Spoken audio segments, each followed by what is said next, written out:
Hi everyone, welcome back to my next episode of Real Sense Retirement. I'm your host, Isaiah Real, and thank you so much for joining us today. In today's episode, we're going to talk about this question. Should you take on more risk? And the reason I'm talking about this question today is because I have gotten quite a few clients since the markets have rallied back up from those lows that we saw due to the coronavirus. I have clients and prospective clients talking to me about, hey, Isaiah, is this a good time to take on some more risk right now with everything happening out there in the stock market, the economy? Is this a good time to maybe take on a little more risk?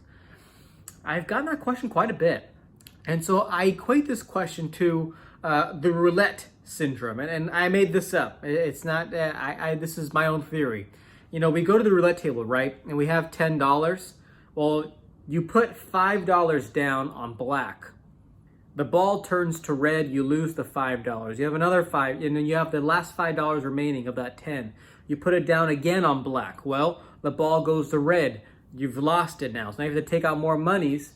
You put it on the roulette table and you make it specific. Now you put it down on a number. That ball hits that specific number, you win. You're back up to even now. And you're excited, you're happy, you made up those losses, and now you're like, okay, I have a little more wiggle room. I can make a little risk if I want to. That's where I feel we're at right now with what's happening. So I just want to address this topic with you. And this topic and this question dives into what's called behavioral economics. I love it. It's a fascinating subject. It's based off of how the markets work, decision making, how we as humans make monetary decisions based off of what's happening in the public, what's happening in the marketplace, market decisions. It's a fascinating subject. But that's where this question lies. And so diving a little bit more deeper into behavioral economics, I want to talk to you just for a minute about loss aversion. So what is loss aversion? It's when people seek out to avoid losses more so than they do to seek out gains for their money. So simply put a different way, the economist that made this theory, loss aversion, found out in research that if we put down, let's say $10 on that roulette table on black and it hit red and you lost your monies, losing that money is 2.25 times more painful than if you put that money on red and you won.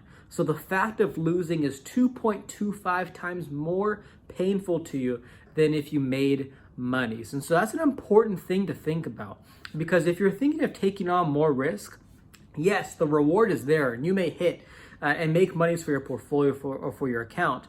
But if you add on more risk and you lose money, that could be a very painful thing for folks. And so that's what I want to talk to you about, is the fact of loss aversion. Should we be taking on more risk? Well, I don't think that's the question you should be asking first. The question you should be asking is, are you willing to take on that pain of loss if you were to lose those monies? That's where I think we should go with. So I want to talk about it today. It's a little more of a heavy subject. So if you want to take a look at this video again, feel free, take a look at it a few times. But I want to talk about that. Hey, should you take on more risk?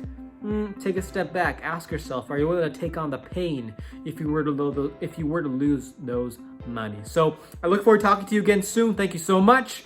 Stay safe and have a great day. Take care. Bye-bye.